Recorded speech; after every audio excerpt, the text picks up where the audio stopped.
Alpha.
Did bilateral lines.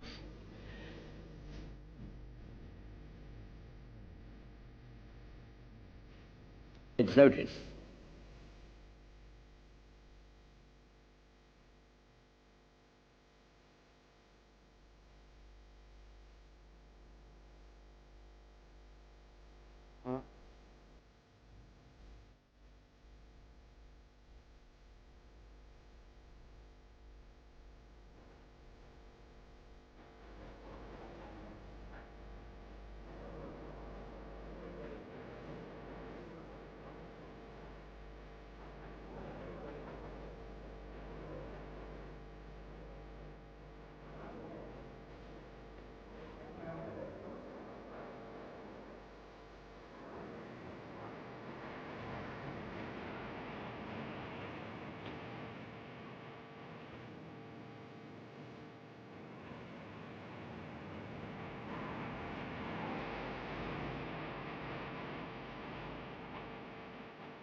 Readiness.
Another 5 minutes past.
and September 15 may stand as the date of its demise.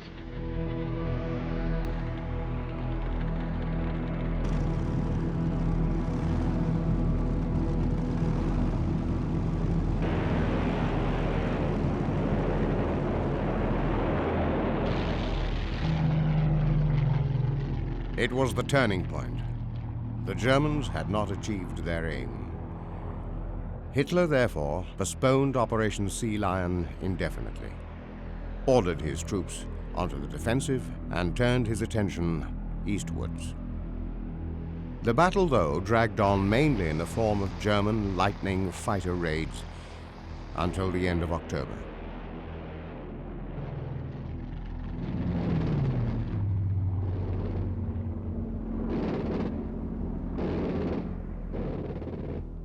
It included 2 attacks by Italian aircraft. Mussolini wanted to display solidarity with his northern ally.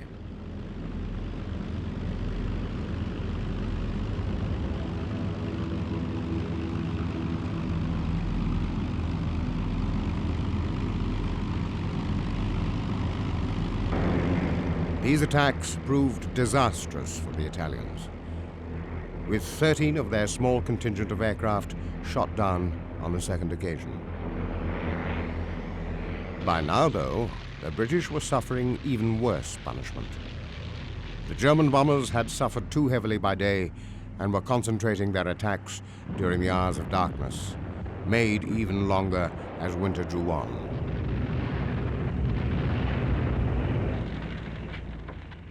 Night after night, German bombers pounded British cities.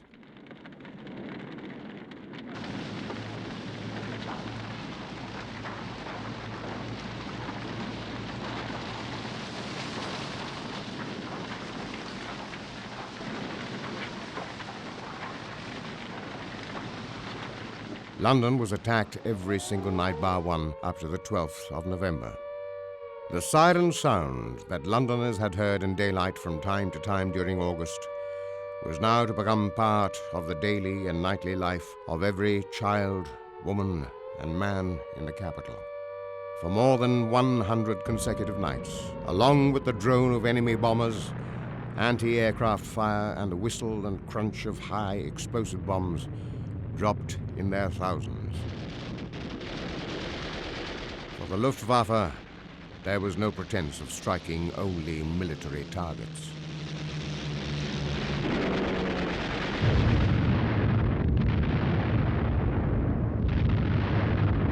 To their surprise, and the surprise of neutral nations, sometimes the surprise of Londoners themselves, they steeled themselves to it. The ARP air raid precaution wardens stayed at their posts.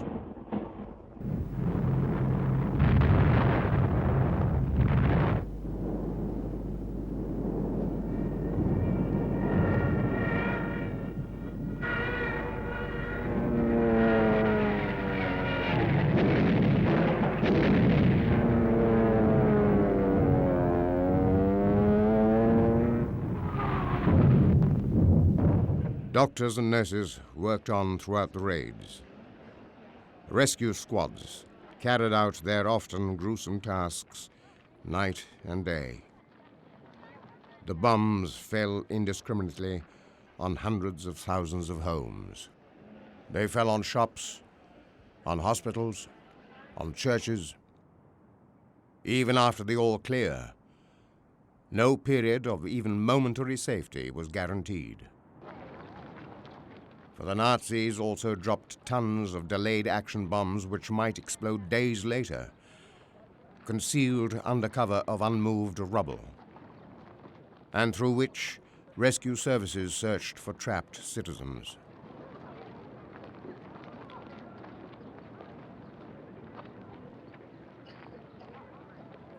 Day and night, the fire service battled with countless fires.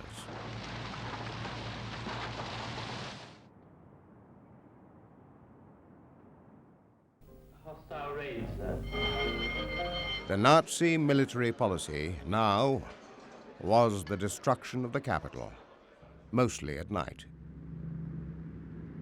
The RAF couldn't be of much help at night. It all rested on the efficiency of searchlights and the accuracy of anti-air fire.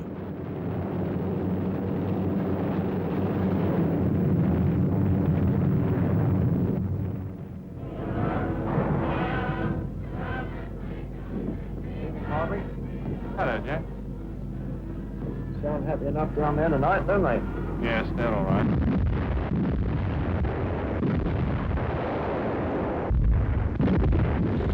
The German bombers at first concentrated particularly on London's docklands and left the East End districts a roaring inferno.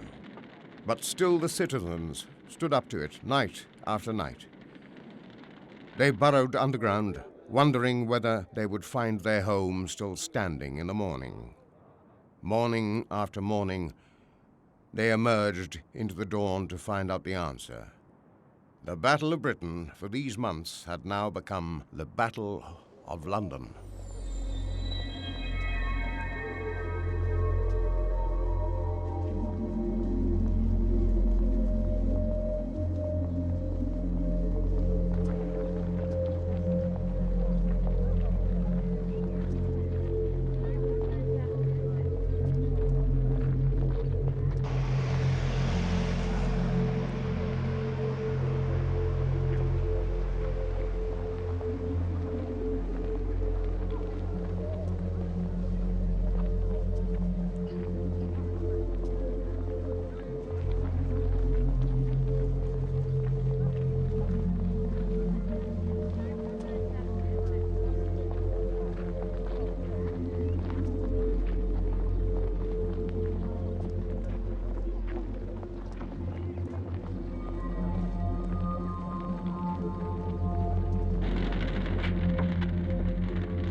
In spite of the bombs, the fires, the personal suffering and losses, they got to their desks, to their workbenches, to spend another 10 hours, 12 or more, working, working, working.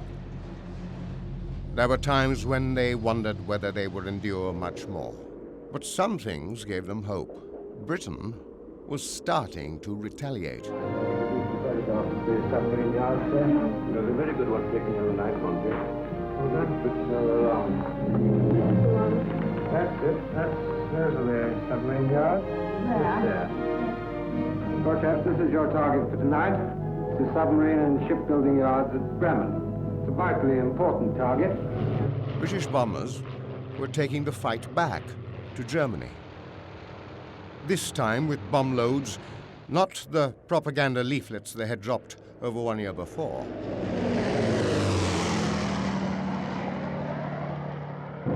Hello, rear gunner. Can you hear me? I'm okay, Skipper. Hello, operator. Everything okay? Well, it seems to be all here, sir. Goering had promised the German people that no enemy aircraft would ever bomb a German city, but the people of Bremen, and later on the cities of the Ruhr, had good reason not to take his promises seriously.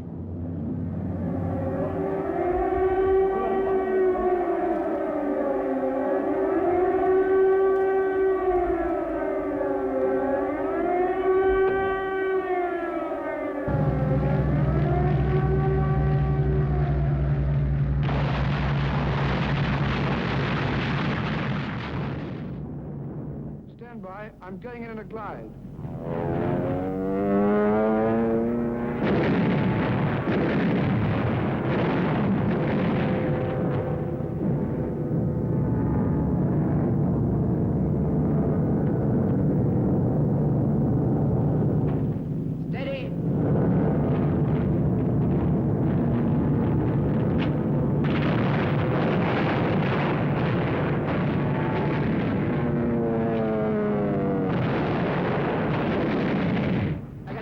With the last one.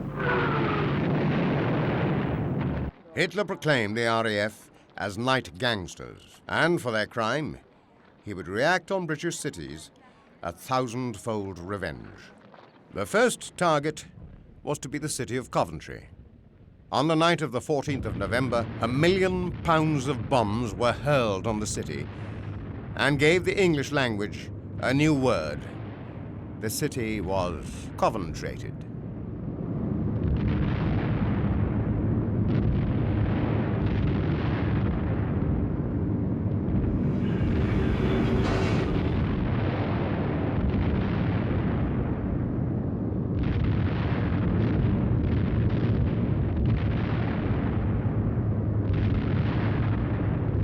Between dusk that night and the following dawn, it was bombed flatter and more heavily than Rotterdam or Warsaw. The King has been to see how the people of Coventry were carrying on after their terrible ordeal. Not only did he find that their spirit was magnificent and that everything possible was being done to alleviate suffering, but it was also quite evident that his 5-hour tour, accompanied by Mr. Herbert Morrison, had greatly encouraged them. This was the cathedral. The city, having been mercilessly bombed throughout a whole night without regard to military targets, now presents a grim appearance of devastation.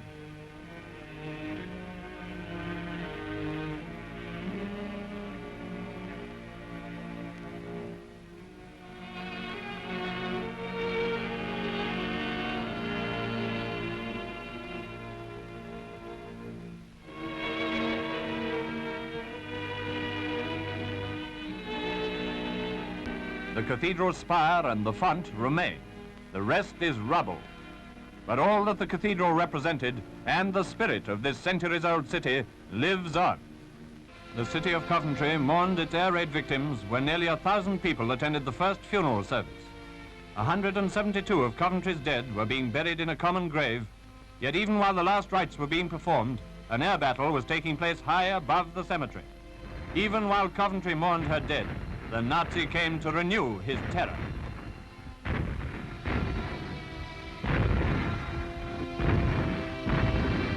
In one common bond of sympathy and resolution, the whole country will carry on the fight till Nazism is destroyed forever. The incessant raids on Britain by the Luftwaffe devastated the infrastructure of cities, towns, ports, and manufacturing bases, not to mention countless lives. But what they failed to destroy was the morale and the spirit of the British people. The Blitz was failing for 4 reasons.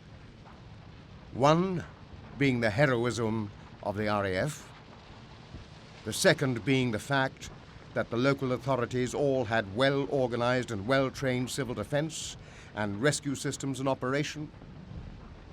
There was a total chain of command with well-tried equipment in each city and district. The third reason was the fact that the Luftwaffe had used scatter bombs over most of the targets. Thus, by spreading the damage and loss, this strategy tended to equalize and broaden the suffering throughout the community, who were, as a result, more closely linked together in their determination to resist. The fourth reason is a culmination of the other 3. A well-trained and organized population, enormously encouraged and heartened by the RAF, infuriated and hardened by suffering, and daily visited by its leaders, from the King and Churchill, adjusted itself to the bombing situation with extraordinary calm and courage. Wardens, firemen, rescue workers, salvage teams, repair gangs, bomb disposal squads, ambulance drivers, doctors, nurses, factory workers, and housewives all were working together, cheating the Luftwaffe of its victory.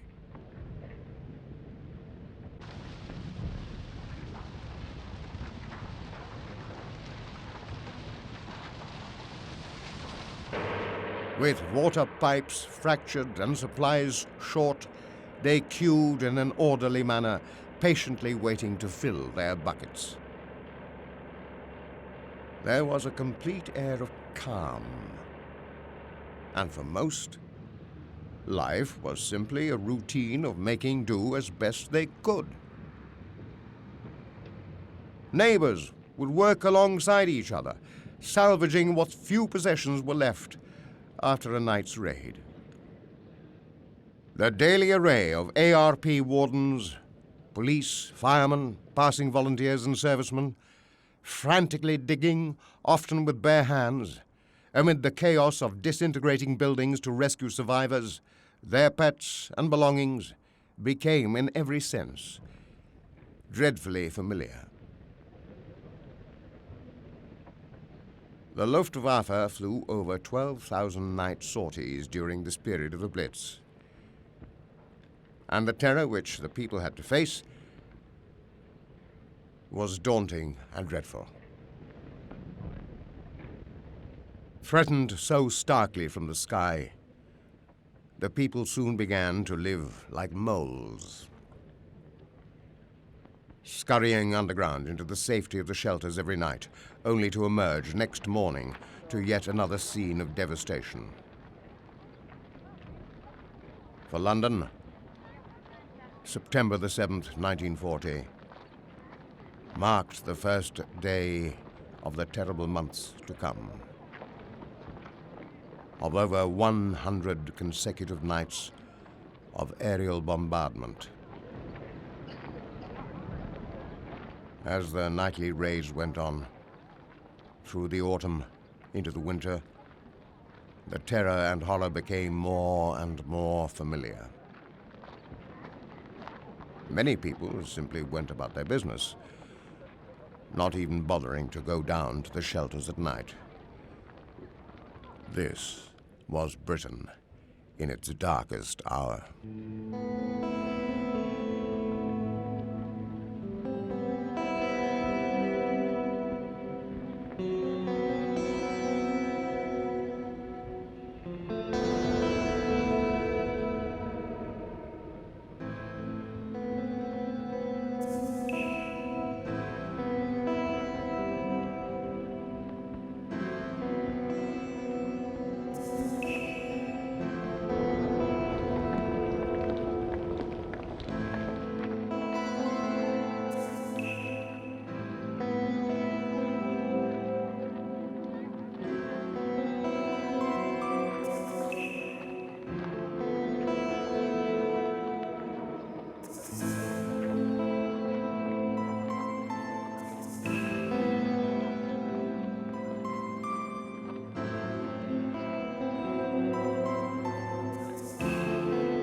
Winston Churchill, in his dogged resolve to keep the nation's spirits high, would visit almost daily one or more of the badly damaged areas.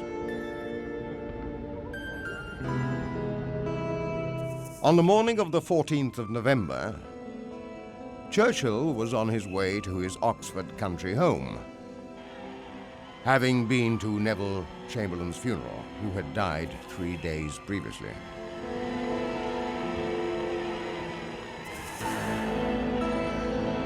He was alerted to the fact that a big raid was imminent for that night. He immediately asked his driver to turn around and take him back to London. He was not going to spend the night peacefully, he told his private secretary, while the people of London were under heavy attack. The target for that night was not, in fact, London. It was Coventry.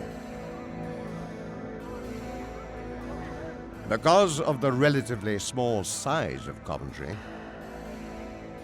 the shock of the raid was that much stronger. But although the damage caused was immense, the Germans had once again made a strategic mistake. For if they had wanted to destroy Coventry completely, which was their plan, they should have returned again the next night. But they did not. Thus, the city's vital war industry was able to recover.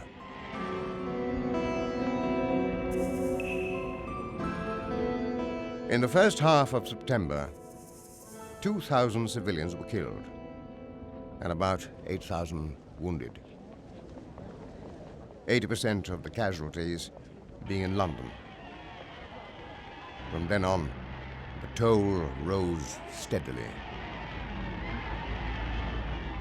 In the third week of September, 1,500 civilians had been killed, 1,200 of them in London.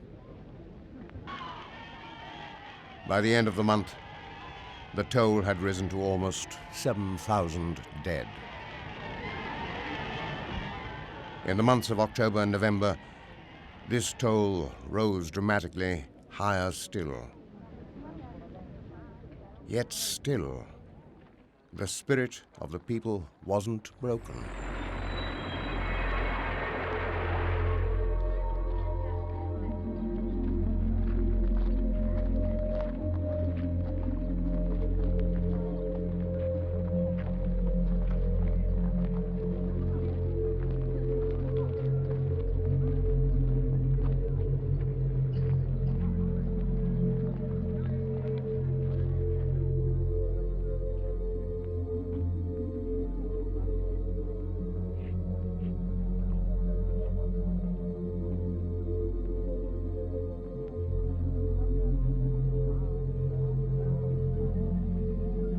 With merchant shipping losses still running high in the Atlantic, the British people were subjected to further hardships when strict food rationing was introduced.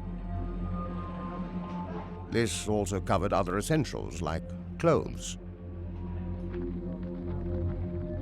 The attacks from the air also made it seem as though the whole British infrastructure was being destroyed. Seemingly isolated, there appeared to be little to stop bruised and battered Britain from going under. The Luftwaffe's Blitz on Britain during the grim autumn and winter of 1940-41 had been watched with awe by neutral states.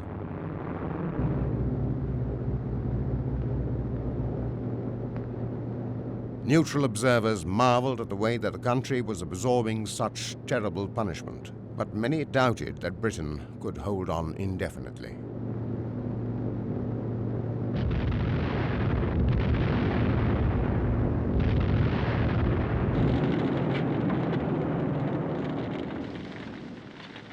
Nowhere was the battle watched with more concern than in the United States of America, the most significant of the neutrals and the one most closely bound to Britain through a common language and the antecedents of many of her citizens. Churchill knew full well that if Hitler was to be beaten, Britain would need the help of the United States. Many Americans, as they had done in World War I, did actually volunteer to fight for the British. 7 U.S. pilots fought in the Battle of Britain. They helped to form the RAF's Eagle Squadron.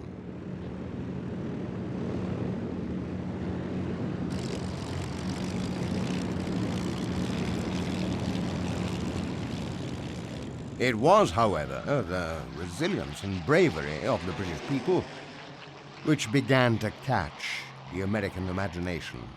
In particular, it was the broadcasts by the CBS London correspondent Ed Murrow on the Blitz which increased public sympathy.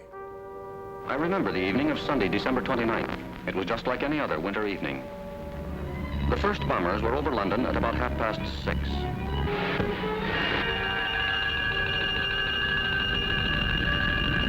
Soon the fires hissed from the top-story windows.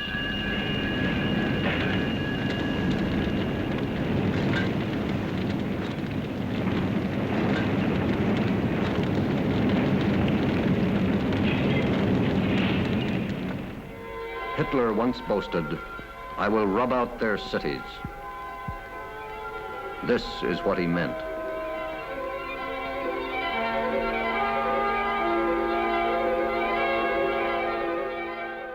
In the November 1940 presidential election, Wendell Willkie's strict isolationist policy lost out to Roosevelt.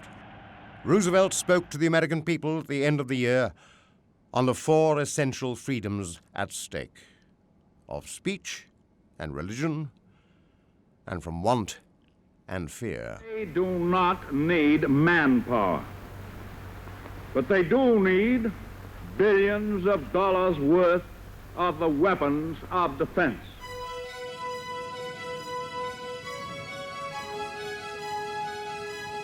The almost total destruction of Coventry and other cities, such as Plymouth, brought the war not a second nearer to its end for the Germans. On the contrary, the people returned after each raid to their lathes and machines, for they knew that the workbench and the assembly line was as deadly a weapon as the gun. For 109 consecutive nights, one part of London or another was savagely bombed. But unexpectedly, one night, the citizens had their first night off. December the 25th, 1940.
In the days to come, the citizens became aware that the raids were becoming shorter and fewer.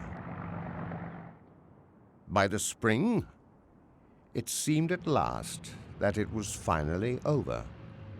In January 1941, Roosevelt had introduced his Lend-Lease Bill. Churchill's prayers were being answered. America would supply war materials, which would be paid for in kind after the war. While the tired waves, seemingly breaking, seemed here no painful inch to gain. An inlet, an island, nothing in, and not by eastern windows only, when daylight comes in the light. The sun dying slow, also, but westward, the sun. Bomber Command was by now increasing its attacks on Germany. As well as using the Wellingtons, they were also introducing new types of much heavier 4-engined bombers. What tragedies, what horrors, what crimes has Hitler and all that Hitler stands for brought upon Europe and the world. The ruins of Warsaw, of Rotterdam, of Belgrade, are monuments which will long recall to future generations the outrage of the unopposed air bombing applied with calculated and scientific cruelty to helpless populations. Here in London and throughout the cities of our island, and in Ireland, there may also be seen the marks of devastation. They are being repaid, and presently they will be more than repaid.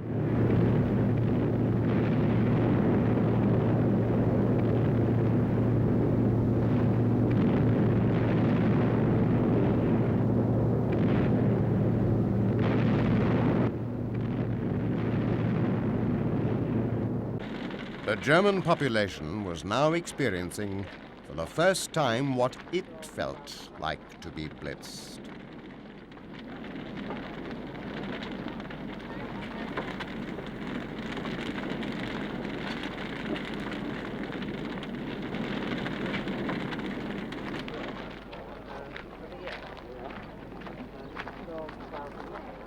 These attacks enraged Hitler, who threatened to obliterate Britain's cities in retaliation. Meine sehr geehrten, Sie werden bei uns Städte im großen Ausmaß angreifen. Wir werden Ihre Städte ausradieren. The air attacks on Britain continued into May 1941. By now, Hitler had turned his full attention to the east. Even so, the Blitz did not end with a whimper. The last raid, on the night of the 10th and 11th of May, was against London. Out of the blue, the Blitz returned with doubled fury.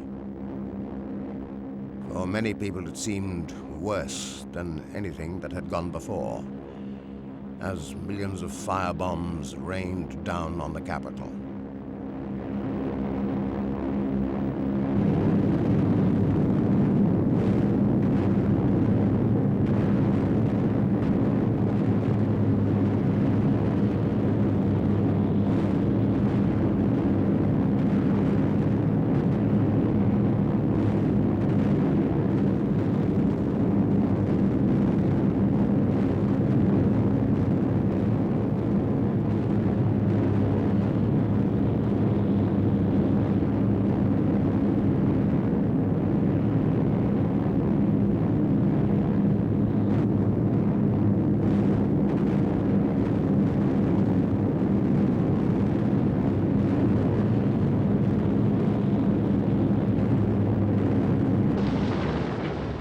Matter of minutes, more than 1,500 different sections of the city burst into roaring flames, flames that merged together in what was the greatest fire since the Great Fire of London, almost 300 years before.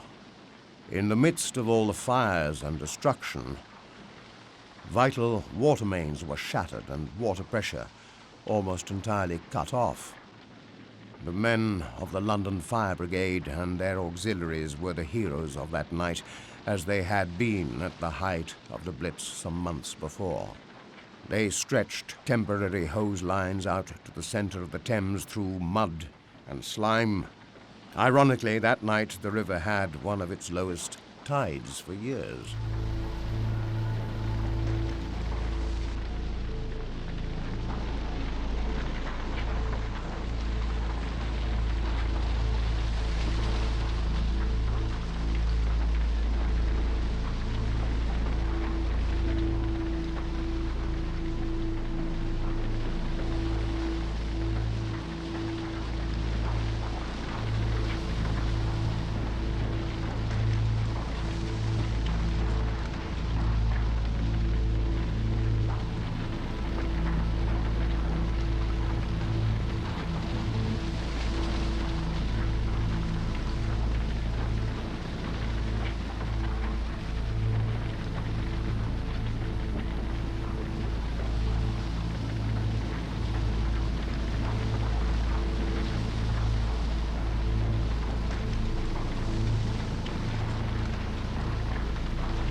Below ground in the tube stations and shelters, the people of London felt they were back where they had been 4 months ago.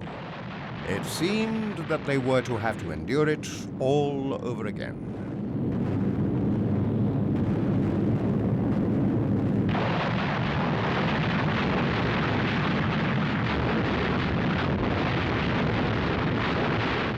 But next day, to everyone's amazement, there was no siren, no air raid warning, no attack.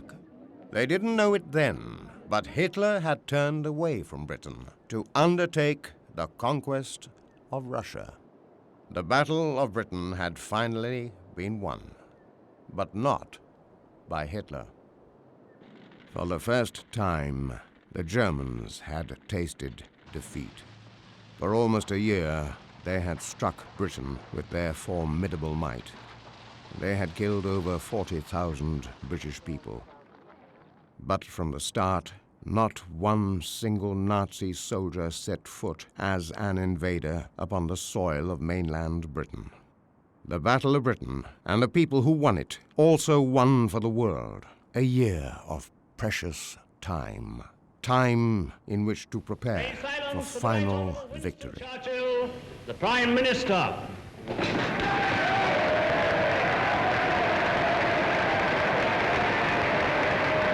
In September last, ladies and gentlemen,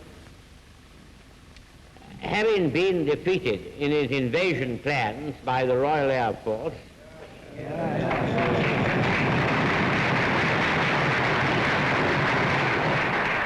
Hitler declared his intention to raze the cities of Britain to the ground.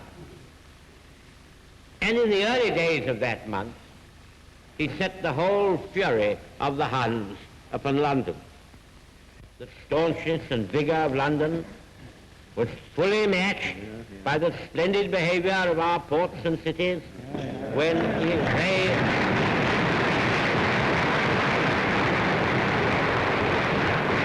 they in turn received the full violence of the enemy's assault. We have to ask ourselves this question. Will the bombing attacks of last autumn and winter come back again? Mr. Chairman, we are proceeding on the assumption that they will. And if the lull is to end, if the storm is to renew itself, London will be ready. London will not flinch. London can take it again. We ask no favors of the enemy. We seek from them no compunction. On the contrary, if tonight the people of London were asked to cast their votes as to whether a convention should be entered into to stop the bombing of all cities, an overwhelming majority would cry, no, we will mete out to the Germans the measure, and more than the measure, they have meted out to us. We will have no truce or parley with you or the grisly gang who work your wicked will. You do your worst, and we will do our best.